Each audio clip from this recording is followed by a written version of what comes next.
नमस्कार दोस्तों, हमारी आज की इस कहानी का नाम है बहू रानी। माँ जी, आप इस तरह गिड़गिड़ाती हुई बिल्कुल अच्छी नहीं लगती।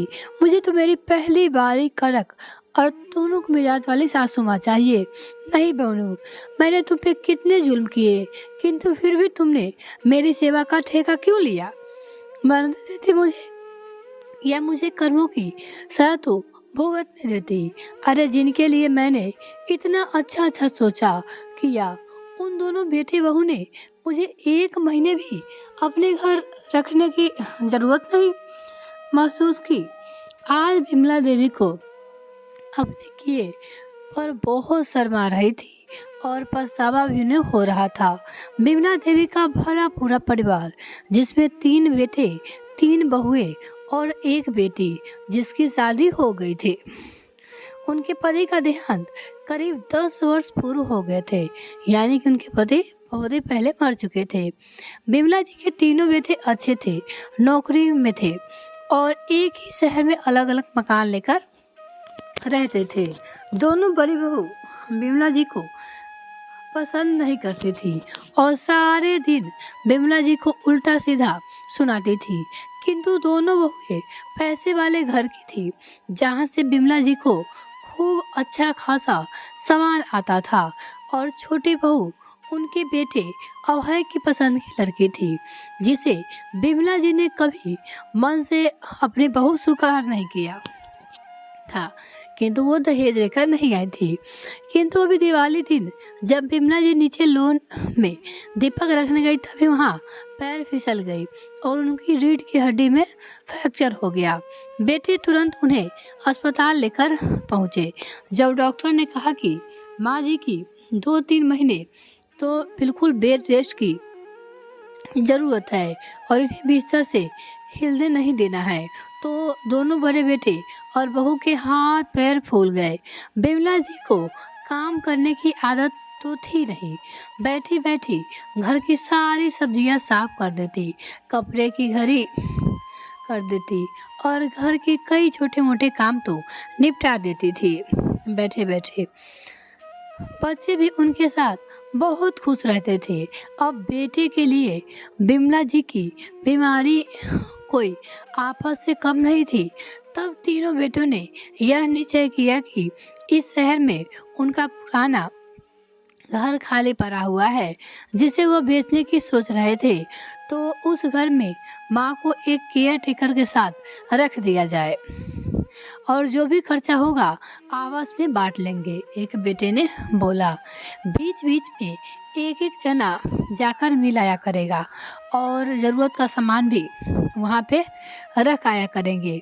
छोटी बहू के साथ बिमला जी की कम पड़ती थी, किंतु आज जब सभी ने बिमला जी की जिम्मेदारी लेने से मना कर दिया, तब छोटी बहू ने शहर से यह जिम्मेदारी ले ली। आज के ज़माने में ऐसी बहू को देखकर सभी आश्चर्य में पड़ गए। वो जिम्मेदारी ली तो दोनों बड़ी बहुओं ने छोटी बहू आभा को खूब समझाया, तुम क्यों इस पचड़े में पड़ रही हो, क्यों अपनी जिंदगी नरक बना रही हो।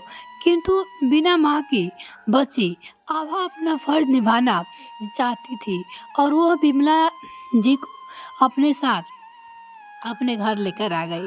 आभा ने कभी अपनी सास की तीमारदारी करने की कोई कसर नहीं छोड़ी। जो भी जरूरत होती वो सब करती थी, बल्कि वह उनके सभी कामों को पूरे प्रेम और श्रद्धा से करती थी। कभी उनकी गंदगी साफ करने में उसे घिन महसूस नहीं हुई। उसने घर के कामों के लिए एक काम वाली रख ली और अपनी सास का सारा काम वो स्वयं करती। उसका मानना था सास तो साक्षात दूसरी माँ है। उसके बच्चे भी उसी के जैसे संस्कारी थे। वो अपनी दादी को हर समय खुश रखने की कोशिश करते। आभा ने आते ही अपनी सास की बालों की कटिंग करा दी, ताकि उसके बालों में जुए ना पड़े और ना ही उन्हें बार बार धोने में दिक्कत हो। पहले तो सास खूब चिल्लाई कि तूने यहाँ लाकर मेरा सुंदर बालों का सत्यानाश कर दिया, क्या तू इस तरह मेरी सेवा करेगी। किंतु बाद में आभा की इतनी अच्छी सेवा देखकर बिमला देवी पश्चाताप की अग्नि में झुलसने लगी। उन्हें याद आने लगा 8 साल पहले जब वो आभा इस घर में बहू बनकर आई थी, वह उसे कितना जलील करती थी। कभी उसके मायके से अत्यधिक सामान ना आने की वजह से, तो कभी उसके रहन सहन की वजह से, कभी कभी तो उसके माँ बाप ना होने की वजह से आभा के इस हर काम में कमियां निकालना, बात बात पे बिमला देवी ताना देना और बड़ी बहू से उसकी तुलना करना उसके प्रिय शौक में शामिल था। किंतु आभा ने कभी भी उन्हें पलटकर जवाब नहीं दिया, जबकि दोनों बहुएं बिमला जी की छोटी छोटी बात पे उल्टा सुना देती थी। बिमला जी के साथ कोई भी नहीं रहना चाहता था, इसलिए धीरे धीरे करके तीनों बेटे अलग अलग घर लेकर रहने लगे और 4-4 महीने के हिसाब से उन्होंने अपनी माँ का बंटवारा कर लिया। जब तक माँ सही थी, कामों में सहयोग देती थी, तब वो बोझ नहीं लगी। किंतु आज सभी को वह बोझ लगने लग गई थी जब वो पड़ गई। ऐसे समय में उनकी सबसे बुरी बहू उनके काम आई।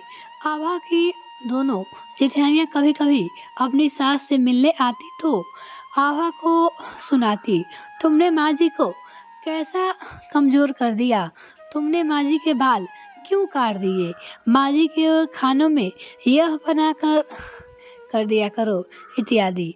ऐसे ही काफी समय बीत जाने पे जब दोनों बहुएं बेटे फिर से आए और यही सब बातें दोहराने लगे, तब बिमला देवी ने अपनी दोनों बहुओं को फटकार कर लगाते हुए कहा, बैठे बैठे जबान चलाना बहुत ही आसान होता है। जब मैं तुम दोनों के पास रहती थी, क्या तुमने मेरी सेवा की? अरे कम से कम अब जब मैं बिस्तर पे पड़ी हूँ, तुम दोनों में किसी के मुंह से भी निकलना भी कुछ दिनों के लिए माँ जी को हम अपने साथ ले जाए। नहीं, तुम तो चाहती थी कि बुढ़िया मर जाए तो तुम्हारा भी पद कटे। और हाँ, यह मेरी छोटी बहू रानी है, इसे कुछ भी कहने की गलती मत करना। अभी मैं मरी नहीं हूँ, मैं इसके खिलाफ एक भी शब्द नहीं सुनूंगी। बिमला देवी बोली, क्योंकि मुझे समझ में आ गया है अब कि कौन सोना है और कौन पत्थर है। दिखावा करना और पालन करने में कितना अंतर होता है। तुम दोनों ने हमेशा ऊपरी मन से मेरे लिए कुछ किया होगा, किंतु अब उन्हें एक माँ की तरह मेरी देखभाल की। यह सही मायने में इस घर की बहुरानी है, मेरी बहुरानी, जिस पे मुझे बहुत ही गर्व है। यह सुनकर बड़े वाले दोनों बेटे बहू शर्म से पानी पानी हो गए। ये कहानी आपको कैसी लगी कमेंट में लिखकर जरूर बताइएगा दोस्तों। अगर आपको ये कहानी पसंद आए तो वीडियो को लाइक और चैनल को सब्सक्राइब जरूर करें। बहुत बहुत धन्यवाद।